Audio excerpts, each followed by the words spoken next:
Já cá estamos no Tarde em Família. Boa tarde.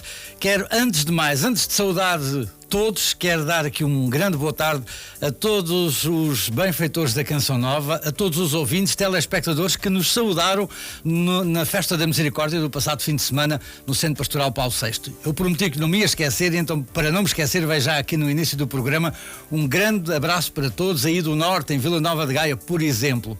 Tarde em Família. Agora começa assim o programa. Tarde em Família, chega à sua casa nesta quarta-feira.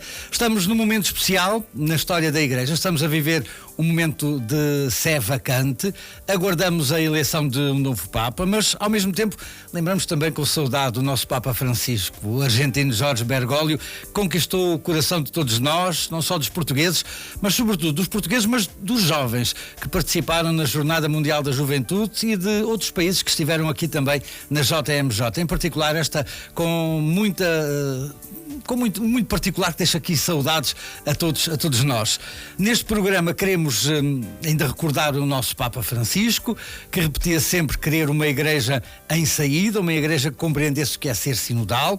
É sobre isso que vamos conversar também nesta tarde. Temos hoje connosco o Padre Manuel Armindo Janeiro, vigário-geral da Diocese de Leiria Fátima, e o tema de hoje é a sinodalidade desejada por Francisco. A sinodalidade desejada por Francisco. Cumprimento o Padre Armindo Janeiro. Boa tarde, Padre. Boa tarde para si e para todos aqueles que nos escutam e nos veem através das redes sociais, da rádio e da televisão. É um prazer mais uma vez tê-lo aqui em antena. Vamos recordar, porque o Padre assumiu há pouco tempo responsabilidades aqui na Diocese de Leiria Fátima. Quem é o Padre Armindo Janeiro e onde é que nasceu? Vamos recordar. Eu sou deste concelho, nasci na parte norte do concelho, uma freguesia Freixanda. Hoje é uma unidade, é uma união de freguesias, são três que estão juntas, depois separou-se, Ribeiro do Faro, voltou a estar, digamos assim, a ser integrada neste conjunto de freguesias que inclui também Formigais.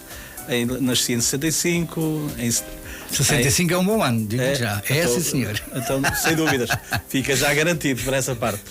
E depois, em 76, fui para o seminário, terminei em 89. Fui vigário paroquial na sede de Leiria, com outros e também com alguns serviços ligados aos jovens, aos estudantes.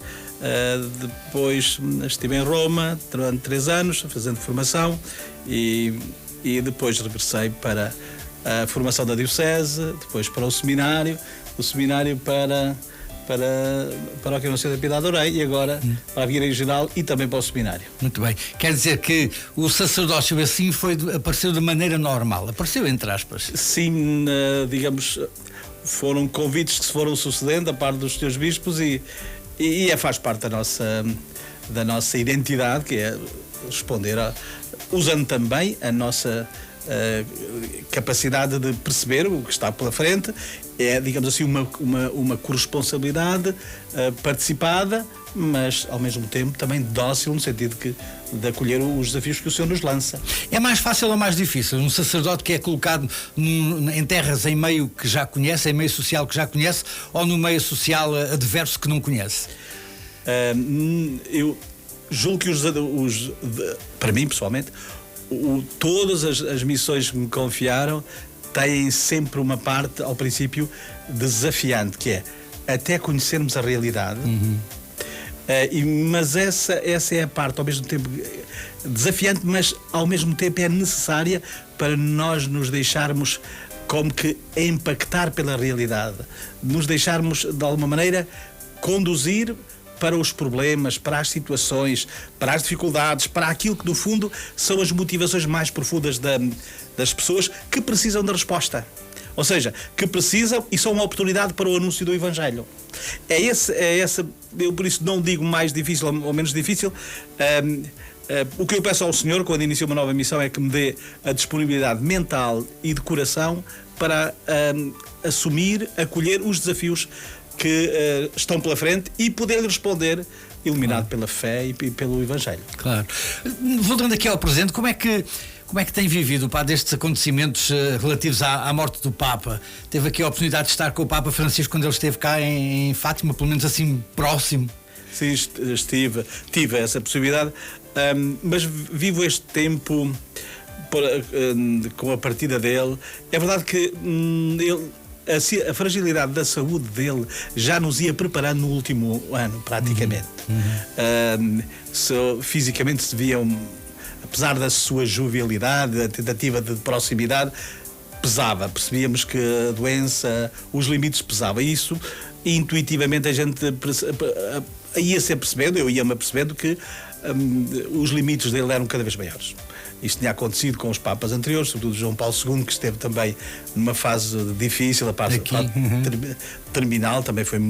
E comparei-a muito. Aliás, acabam de falecer na mesma altura, na altura da Páscoa. Um no princípio da semana e outro no fim da semana.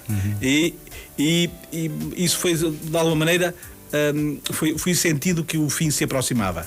Mas é de uma enorme gratidão ter vivido estes 10 anos com este homem que nos coloca a caminho das periferias, ou seja, ir e anunciar, ir e evangelizar, sair do vosso conforto, da vossa zona, digamos, do que é habitual, do que estáis habituados a fazer, e ver que há muito mais seara, há muito mais rebanho de Deus a cuidar do que aquele que veio até vós. É a grande maioria aquele que não veio até vós. Se não veio até vós, e de vós até eles. É esta dinâmica que ele instala na Igreja, que continua a ter consequências, e acho que é um dado adquirido que nos vai colocar numa nova etapa. Agora nós vamos consolidar, independentemente do Papa que vier, a sementeira que o Papa Francisco fez vai ser consolidada no espírito, e por isso vai ser assumida como projeto, vai ser assumida como cultura eclesial, no sentido que há intuições que ele trouxe de abertura ao espírito, que nos faz dizer que podemos ter algo de novo a contribuir para que esta sociedade ocidental, que lidera em alguns aspectos o avanço da humanidade, possa de facto continuar a contribuir com o saber e com a graça do Evangelho. Isso parece-me para mim um dado adquirido. Como é que isto se vai fazer? É o confronto e o contributo e as nossas disponibilidades para responder aos apelos do Espírito. E haverá muita tensão também, porque há muitas respostas. Claro. E há muitas intuições sobre isso. Mas é um tempo belo. Acho que não haveria melhor tempo para a gente viver que este. O padre adivinhava, entre parentes, no início, com a escolha do nome de Francisco, com os pormenores naqueles primeiros dias ou semanas, que seria assim um Papa tão importante pelo caminho que abriria depois ao longo destes anos, destes 12 anos? Não. Foi adivinhando, a pouco e pouco fomos constatando, se calhar. Não, mas não adivinhava nada, claro. Porque a gente, no fundo, o que é que bem, surpreendidos. Mas foi também nessa altura que eu fui para a paróquia. Deixei o seminário, onde era reitor, e fui para a paróquia de Orem. E isso trouxe muita inspiração.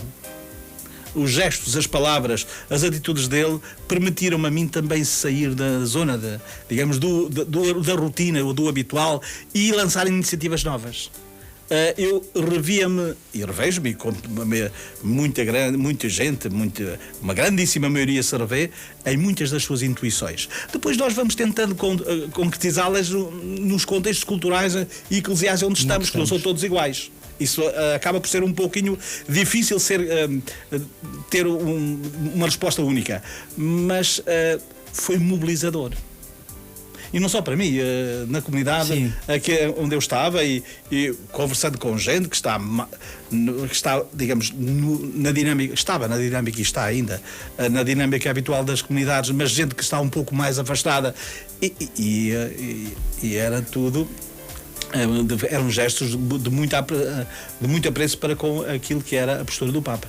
Claro que depois nem sempre nós conseguimos corresponder como gostaríamos, mas houve caminho, e há caminho, e está-se a fazer caminho. Fazer caminho, exatamente. É esse o caminho que se quer fazer. Como dissemos no início, estamos a viver estes momentos únicos da nossa história eclesial, em particular em Portugal, que tão bem o acolheu.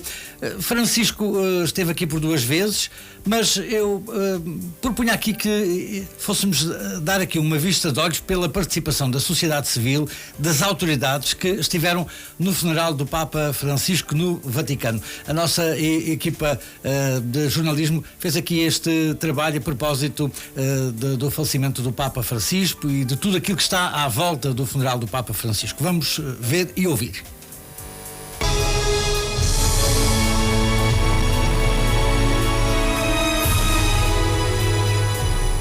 Sábado, dia 26 de abril de 2025, ficará marcado na história da Igreja Católica como o dia do funeral do Papa Francisco. Numerosas autoridades eclesiásticas e civis de todo o mundo compareceram às exéquias que ocorreram na Praça de São Pedro, no Vaticano. Portugal não foi exceção.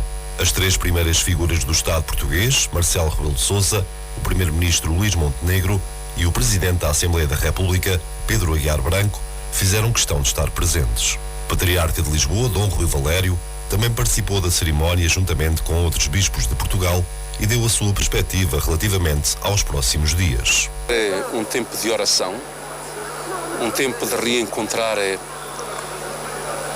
os estímulos e as inspirações e a luz do Espírito Santo. Vai ser um momento também de eclesialidade, de comunhão, e nesse aspecto de sinodalidade, na medida em que, de repente, a maneira como se olha para o mundo e os seus problemas, a maneira como se vê a humanidade e os seus desafios, a maneira como se aborda e aproxima do mistério da Igreja, vai ser muito sintonizado. E é a partir desta sintonia, que é dom do Espírito Santo, que um caráter, uma figura, um rosto, um perfil começa a ser delineado no sentir de cada cardeal.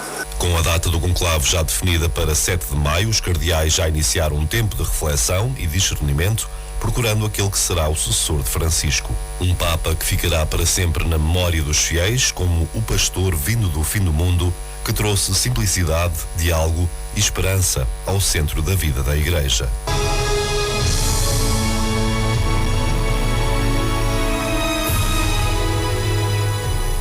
Assim nos recordamos aqui do Papa Francisco, do seu falecimento, do seu funeral.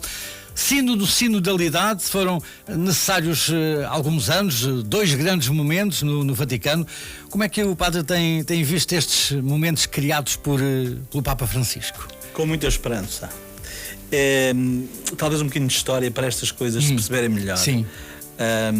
Nós somos herdeiros de uma cultura que no final do século XX acabou por se concentrar muito à volta de questões polarizadas à volta do poder. Jesus diz isso no Evangelho.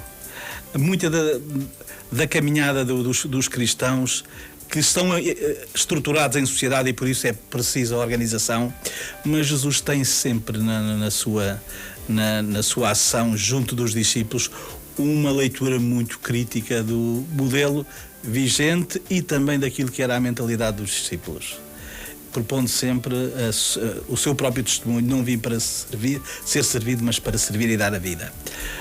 Nós, enquanto ao longo da história da Igreja nos fomos inserindo à maneira de fermento, à maneira de semente que depois produz o seu fruto, fomos capazes de culturalmente ser decisivos e ajudar a melhorar essas próprias culturas. No segundo milénio, as questões de relação institucional, poder, Igreja, impérios, Estados, o absolutismo, as ideologias, já não conseguimos isso da mesma maneira. A esperança que eu tenho é que com esta forma de intuir que o Papa Francisco nos apresenta o caminho da Igreja, do caminhar juntos, substitui-se e encontra-se uma forma pedagógica de trabalhar a questão da organização não como uma estrutura de poder, mas como uma estrutura de serviço. E isso foi o que o Concílio Vaticano II quis fazer quando, durante as sessões conciliares, se fez uma evolução muito grande no pensar-se da Igreja, que deu depois o documento sobre a própria Igreja, Lumen Gentium. Há ali 2 revoluções que se dão naquele documento em aula conciliar que agora, 60 anos depois, começamos a perceber melhor e a pô-las na vida. O documento era para ter começado com um capítulo sobre a hierarquia. A primeira revolução é que não, é antecipado por um capítulo sobre o povo de Deus. E depois disso, ainda não contentes os padres, depois desse capítulo sobre o povo de Deus, puseram lá outro sobre o mistério da Igreja, reflexo do mistério da Santíssima Trindade. Estas 2 revoluções em concílio estão agora a começar a tornar-se vida. O que o Papa Francisco diz é a condição batismal é prioritária. O resto são serviços, sejam eles quais forem. O que nos irmana, que é em Cristo, todos filhos amados do Pai, com igual dignidade, é superior à distinção. Ora, nós estamos a começar a construir um modelo que intui isto. E depois pode ser para a sociedade um bem imenso, porque se somos irmãos podemos viver juntos o caminho, podemos colaborar uns com os outros, em vez de competir. A estratégia, digamos que é o horizonte em que o Papa Francisco coloca a Igreja, é vermos-nos como irmãos, a colaborar, a conversar no espírito, como ele diz, a conversação no espírito. É um novo modelo de viver a Igreja, e acreditamos que damos para isto, para o terceiro milénio, um contributo importante à cultura ocidental de colaborar em vez de competir. Em vez de querermos ocupar espaços, lançarmos dinâmicas que possam servir. Portanto, esta dinâmica sinodal que está a nascer é só o princípio, porque as nossas estruturas não têm capacidade ainda para acolher este modelo. É difícil trabalhar neste modelo, mas ele está a começar. A nossa Conferência Episcopal deu também um pouquinho esse horizonte quando promoveu um encontro para refletir sobre a sinodalidade, procedendo como se procedeu na aula conciliar. Em pequenos grupos, onde se pôde, com a mesma metodologia, trabalhar os assuntos. Não para convencermos o outro sobre a minha perspectiva, mas para todos darmos espaço a que, através de todos, o Espírito nos possa falar. E por isso, depois daquele momento em que cada um diz o seu sentir, há um tempo de silêncio para pensarmos e uma segunda intervenção para valorizar aquilo que os outros disseram. Num terceiro momento, podemos chegar a um sentir comum, uma síntese. Por isso, o que está a acontecer, para mim, é muitíssimo mais importante do que propriamente só para os próximos anos. É uma intuição, é uma forma de concretizar o que as revoluções que foram dadas sob a concepção da Igreja no Concílio Vaticano II, que agora se começa a tornar vida, estilo de vida, e que há de mais tarde levedar também culturalmente o Ocidente com uma nova imagem. Portanto, isto é para os próximos dezenas de anos. Esta abertura, esta sinodalidade, esta abertura da Igreja a todos, a sociedade estava preparada para ter portas abertas, ou não sei, ou ficou admirada não com a facilidade, mas com esta atitude do Papa de querer abrir as portas, mas abrir as portas a quem naturalmente participe nas coisas da Igreja, não é? Não, eu acho que começámos por ser surpreendidos nós próprios, dentro da Igreja. Quando o Papa Francisco chega ali à capelinha e diz que aquilo é um modelo da Igreja que ele quer, digamos, com estruturas firmes. Ou seja, quem suporta o edifício da Igreja, sabemos, intimamente, é o Espírito Santo. É a realidade que, digamos assim, é o agente secreto, digamos assim, da Igreja. É ele que estrutura. É sobre essa coluna do Espírito Santo que assiste a Igreja e que não a deixa, não a abandona em nenhuma circunstância, que no fundo a Igreja se fundamenta. Claro que depois estamos a falar do Evangelho. Estamos a falar da colegialidade episcopal. Estamos a falar do sentido da fé do povo de Deus. Estas são realidades fundamentais que não mudam e são estruturantes. Mas depois, janelas abertas. Para quê? Porque podemos todos, de facto, ser parte do processo. Quer para levar, quer para trazer. Quer para acolher ou sermos acolhidos. Essa capacidade de todos interpretarmos a sinfonia do amor de Deus, da sua ternura por cada um dos seus filhos, e sermos canais abertos para podermos levar essa mensagem de amor, misericórdia e ternura mais longe, esse é o rosto da Igreja. Depois vem uma outra questão que é, então a Igreja assim perde identidade? Não, tem as referências evangélicas que devem de ser, digamos, tornadas cultura e devem de ser atualizadas para cada momento. Com isso, pretende-se, por exemplo, com os documentos que a Santa Sé produz, o Papa e outros, o próprio catecismo, que é uma síntese da fé para aquela época. Portanto, devia haver muitos mais catecismos. E devia haver muito catecismo por região, por exemplo, cultural, para a África, para a América Latina, para dizer coisas diferentes, não, para dizer o mesmo, mas adequado àquela cultura. E com as acentuações específicas. Esta diversidade o Papa João Paulo II procurou com os sínodos continentais. Esta diversidade procurou o sínodo com a forma estruturada como se organizou. Os grupos paroquiais a síntese paroquial, a síntese diocesana, a síntese nacional, a síntese continental, dos continentes, e depois a Assembleia. São tudo formas e lugares em que acontece o sínodo, e as questões que se podem resolver localmente ou nas etapas intermédias já não precisam passar para cima. Podem voltar para ser colocadas em prática na vida.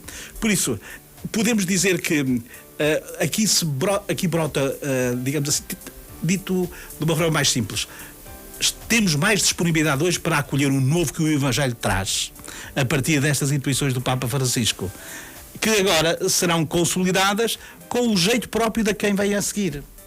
Com o carisma, com a graça que ele vai dar à Igreja e à relação com todas as entidades e com todos os dinamismos culturais e sociais. Temos ouvido dizer, e nós aqui também já dissemos, o Padre também já disse, que Francisco abriu as portas, mas vem na sequência de uma abertura de janela de outros papas de outras épocas? Certo. Podemos dizer que com o Concílio Vaticano II há uma reconciliação essencial nos valores fundamentais com a modernidade. Ou seja, quando dizemos a pessoa humana, quando falamos dos direitos dos homens, quando falamos do reconhecimento do papel da ciência, quando acolhemos os valores e a participação das mulheres, que são essenciais para uma nova etapa, quer na Igreja, quer na sociedade.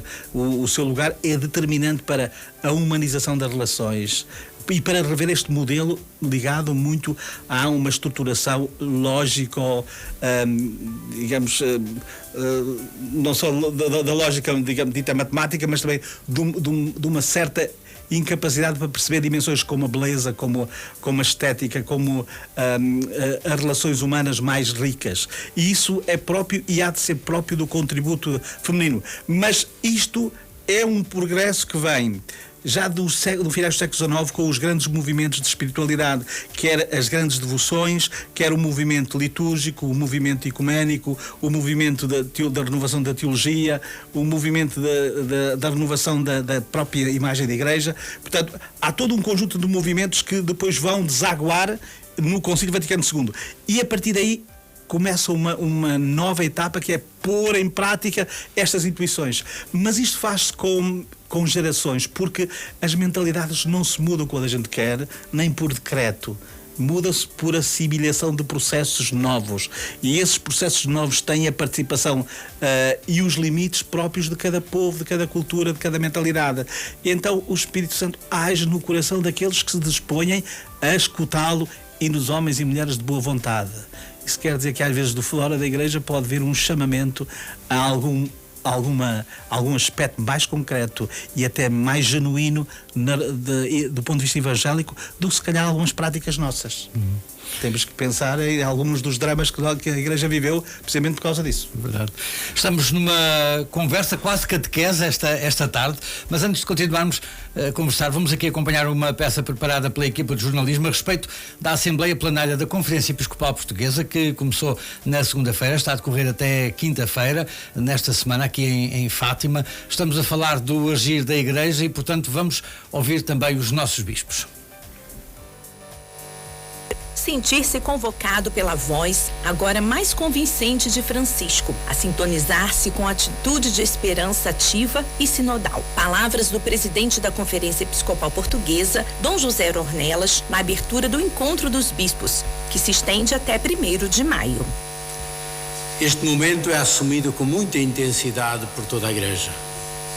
É uma ocasião de dor e de saudade pela partida de um irmão e de um pai apreciado e querido na Igreja no mundo, pela sua palavra inspirada no Evangelho e pelos gestos carinhosos e corajosos que marcaram os 12 anos do seu ministério. No mesmo dia da abertura da Assembleia Plenária, os bispos portugueses celebraram uma Eucaristia em memória do Papa Francisco na Basílica da Santíssima Trindade. Dom Ornelas reforçou que o caminho iniciado pelo Papa Francisco precisa ser continuado. Nesta perspectiva, equipas sinodais diocesanas têm dado a conhecer o documento final do sínodo e promovido a implementação das orientações do texto. Já perto do final da sua vida na Terra, mesmo atravessando um período de doença grave, o Papa Francisco aprovou, durante a sua mais longa hospitalização, o processo de acompanhamento e avaliação da fase de implementação do Sínodo sobre a Sinodalidade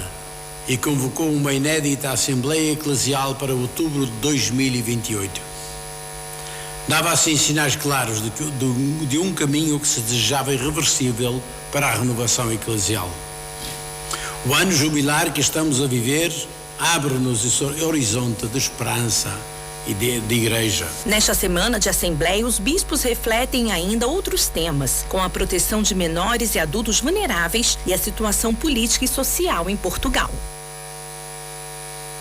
Muito bem, esta tarde estamos a falar-se com o Padre Hermínio Janeiro. Voltando ao caminho sinodal, Padre, como é que as dioceses podem viver, como é que a diocese nossa, aqui, Leiria Fátima, está a viver e viveu este caminhar, esta participação dos fiéis, esteve dentro das expectativas, suplantou as expectativas, está a suplantar? Podemos dizer que teve uma adesão muito interessante, no sentido de porque comecei os processos estando na paróquia de Orém ainda, não sei da Piedade. Houve, depois de bem explicado o que se pretendia, houve adesão e a reflexão produzida muito interessante. Gente a dizer, foi a primeira vez que se importaram com a minha opinião, quiseram saber o que eu pensava, e foram momentos que nós temos que perceber que vimos de uma rotina em que parece estar tudo organizado, tudo feito, e as pessoas que querem e podem e se sentem, digamos, enquadradas, dão o seu contributo, mas haver um espaço para que tudo possa vir para cima da mesa, para que tudo possa ser discernido e dessa maneira poder fazer com que algumas das situações se possam resolver, outras melhorar, outras inovar, outras transformar. Isso deu às pessoas uma esperança, ou seja, uma espécie de confiança de que alguma coisa estava para mudar e ia mudando. E quando se disse que isso pode começar já e nós podemos começar a realizar algumas coisas, isso tornou-se até mais interessante porque assim aconteceu.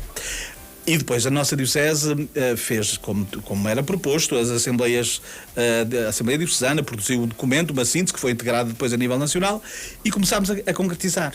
O projeto pastoral da Diocese 23-26, que uma delas é pensar, uma das dimensões tem a ver com o batismo, e uma dessas dimensões importantes é trabalhar todo o processo de iniciação. Tem também uma outra ligada à organização das comunidades que o nosso Bispo lançou para a renovação precisamente do modo como a nossa Diocese está ao serviço no meio do povo de Deus que peregrina nesta Diocese, como é que está ao serviço e como é que se organiza? Com as unidades pastorais. Este foi um processo que foi logo a missão que assumi, logo que entrei em funções, que foi decidido como proposta e aposta neste projeto, neste plano pastoral diocesano, e começou a ser trabalhado logo em 2023. Criámos um quadro de referências com uma carta de princípios. Depois, a seguir, fez-se a reflexão sobre aquilo que seriam as linhas fundamentais para a constituição destas unidades pastorais, com 3 ideias fundamentais: trabalho em equipa dos padres, trabalho em conjunto das paróquias e a criação de sinergias e de processos novos de evangelização, fundamentalmente. Depois tem várias matizes, que algumas começaram já, outras vão começando com o tempo, para que a estrutura não seja também demasiado pesada. E a Diocese foi reorganizada em 17 unidades pastorais, em 7 vigararias, e já estão praticamente todas, os padres que formam as equipas pastorais este mês fica tudo organizado. Algumas das unidades pastorais formalmente serão constituídas o mês que vem, 2. O resto, de facto, já se fez este processo de transformação, que é fundamental, é o preparar para um caminho. De alguma maneira, o nosso Bispo deu o contexto estrutural, e agora o que se procura é que com esta reorganização territorial, seja possível uma maior interligação, uma maior entreajuda entre os padres, entre as comunidades e espaço para novos processos. E as pessoas que estavam habituadas à paróquiazinha ou à capelinha, no sentido de ser a igreja, a minha paróquia, agora têm um âmbito mais abrangente, mais elaborado, não é? Mais alargado. E normalmente nós temos as unidades pastorais, depende um bocadinho do tamanho das paróquias, temos de facto unidades pastorais com 50 mil habitantes, e temos delas que de facto têm poucos milhares, porque são realidades que estão em zonas de muita concentração, como é a Marinha Grande, ou como é, por exemplo, outras zonas em que de facto terão para aí 10 mil, portanto pode haver variações consoante o lugar das unidades pastorais. O que é aqui o segredo importante? Nós, nesta reestruturação, enquanto não se explica bem, há sobretudo dúvidas, as pessoas ficam a ver o que é e como é que se processa. Mas à medida que a gente explica, vai-se compreendendo que trata-se de dar mais condições para fazermos melhor, para vivermos melhor como cristãos, para nos entreajudarmos e para lançarmos iniciativas para aonde não estamos a chegar e devemos chegar. Pessoalmente, acho que o modelo tem muito mais bondade do que dificuldades, mas precisa desta boa vontade, que depois tem de ser organizada. A boa vontade dos atores, dos padres em primeiro lugar. O Sr. Bispo não pede que os padres vivam na mesma casa, pede é que trabalhem juntos, que rezem juntos, que reflitam juntos, e que depois alarguem este refletir-se juntos a uma equipa de coordenação pastoral que implique leigos e religiosos, se os houver, das paróquias todas. E que depois, a partir daí, se estabeleça uma estratégia, um plano pastoral e se vá procurando responder às necessidades daquele território. Com as unidades pastorais, os sacerdotes têm mais tempo útil para tratar de coisas? É esse o objetivo? É, quer dizer, a parte burocrática, a parte administrativa, a ideia é que os padres, uma das propostas é que, a tempo parcial, remunerado ou não, haja um secretário ou uma secretária. Pode até ser a tempo pleno. E, portanto, com diversas circunstâncias. Para quê? Para que assuma essa parte mais burocrática. E nós sabemos hoje que a parte administrativa é cada vez mais complexa, porque a relação com os serviços do Estado e com outras instituições complexificou-se. Usa-se mais, digamos, formas mais organizadas de fazer as coisas. E ou se tem que dedicar muito tempo a isso para se poder fazer bem e depois falta para as pessoas, ou se encontra alguém para fazer esse trabalho, libertando tempo. Para o pastor ser pastor. Exatamente, porque a relação com as pessoas é que é fundamental. E não podemos... E depois, também há setores que do ponto de vista pastoral, se de facto... comunidades que em determinado tipo de serviços estejam mais limitadas, se houver ao seu lado comunidades com mais riqueza, digamos, e mais vida nesses serviços, pode haver partilha. Ao haver partilha, criam-se sinergias e o padre e a equipa presbiteral pode encontrar espaço para se começar a preocupar com outras dimensões que até agora não são cuidadas. O que já está organizado pode, de alguma maneira, ser passado para lideranças locais. O que falta organizar e que às vezes precisa do envolvimento, do cuidado, da atenção, da preocupação, e isso precisa de tempo, se não houver quem o faça, não avança. Portanto, essa é um pouquinho a ideia subjacente. Ajudar a que se possa, por um lado, diminuir tempo dedicado àquilo que pode ser feito por outra pessoa, por outro ministério na igreja, que não o ordenado, e potenciar novas respostas para aquelas realidades que de facto até agora não são cuidadas, ou que são cuidadas a correr. O Padre Armindo está na paróquia, na unidade pastoral 13, não é? Tem as paróquias da Toguia, Fátima, Santa Catarina da Serra e São Mamed. É uma unidade pastoral exigente, não é? Pois esse Armindo é outro Armindo. Esse Armindo é o Armindo Castelão. eu sou o Armindo de Janeiro, para dizer o quê? Para dizer sim, de facto, essa unidade pastoral aqui de Fátima é diferente. Essa unidade pastoral de Fátima tem uma realidade especial por ter o santuário e de alguma maneira está estruturada para de alguma maneira acolher esta especificidade.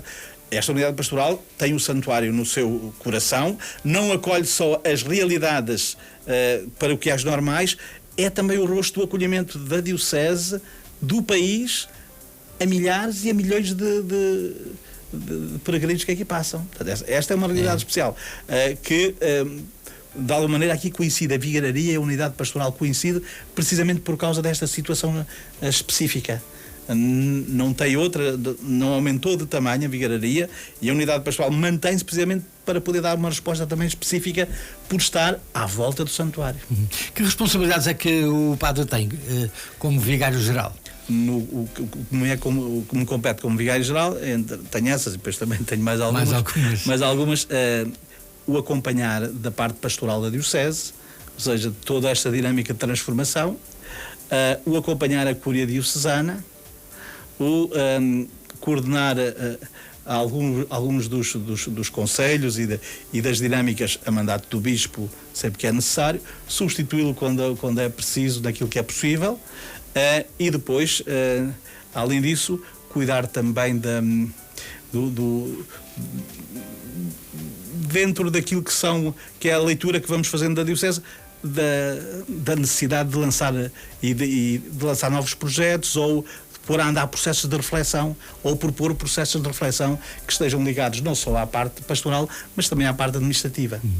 Por isso, cuidamos agora do que tem a ver com as paróquias, mas esta exigência da sinodalidade tem outras dimensões, como seja a dimensão organizativa central da diocese, para que corresponda mais a este espírito sinodal.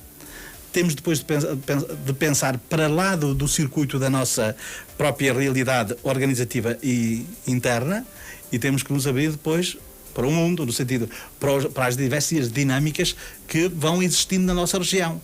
Cuidar para que esta interligação que se faz localmente através das paróquias, mas pode acontecer que não seja suficiente e que seja bom que haja outros espaços onde este diálogo aconteça. Começamos a falar do Papa Francisco, terminamos a falar dele, já que ouvimos nos noticiários que há sacerdotes que veem com melhores olhos um estilo de Papa, um Papa de determinada região, determinado continente. O padre António Neves, por exemplo, vai aqui mais ou menos para os africanos. O padre Armindo acha que é o Espírito Santo que decide, mas é por aí. Devíamos ter que servia mais não a Igreja de Roma, mas a Igreja do Mundo, um Papa de um território ou de outro território, um africano, um asiático, um italiano, um europeu, que sinta a Igreja. Sinta a missão da Igreja, sinta a missão da Igreja e as grandes questões da humanidade. A ideia, a dimensão católica, universal, por isso da Igreja, não pode ser menos que isso. Tem que ser alguém que, no fundo, e que o Espírito Santo vai suscitar, não tenho dúvidas quanto a isso, e os cardeais vão de ser digamos, os instrumentos de que o Espírito Santo se vai servir, quer agora na fase da reflexão, porque tem um longo processo de reflexão, de diálogo, de intervenção, se tem de ler a realidade da Igreja e os desafios que o mundo e que o Evangelho hoje nos lança. A partir daí, um homem que sinta a Igreja e sinta a missão da Igreja, que não se refugie em nenhum das zonas de conforto, nem no que já se fez, nem no determinado grupo, digamos, de pressão ou de alguma maneira de influência. Não. Que sabe que isso são tudo realidades humanas, mas a missão dele é abrir-se ao Espírito, é ler o que Nosso Senhor lhe diz através dos acontecimentos, através da vida, e na medida das suas capacidades e dos espaços que puser em ação e em movimento na Igreja, como o Papa Francisco fez, no fundo rodear-se das pessoas e das competências e dos dinamismos necessários para levar por diante a missão da Igreja, que é anunciar o Evangelho, que é boa notícia para todos. para todos. Aí é que é mesmo para todos, todos, todos. A resposta cada um a dará depois. Isso. Um cardeal mais maduro, um cardeal mais novo. É independente, não tem nada a ver. Não tem, não. Admito que será mais culturalmente aquele que tiver maior abrangência, dá a impressão, aquele que estiver em melhores condições. Depois, o dom do Espírito é esta maneira de ser deste homem ou daquele que isso é o Espírito que escolhe, que deste momento pode fazer a tal síntese pessoal, dar-lhe a barca pessoal para fazer andar as coisas com mais eficácia. Muito bem. Padre Armindo, queria aqui uma mensagem sua para os diocesanos como responsável, como vigário-geral da Diocese. Aqui estamos na Diocese de Leiria Fátima. A minha mensagem neste tempo de Páscoa é que o amor de Deus, na sua grandeza e na sua expressão máxima na cruz de Cristo, diz-nos que é fiável, é confiável.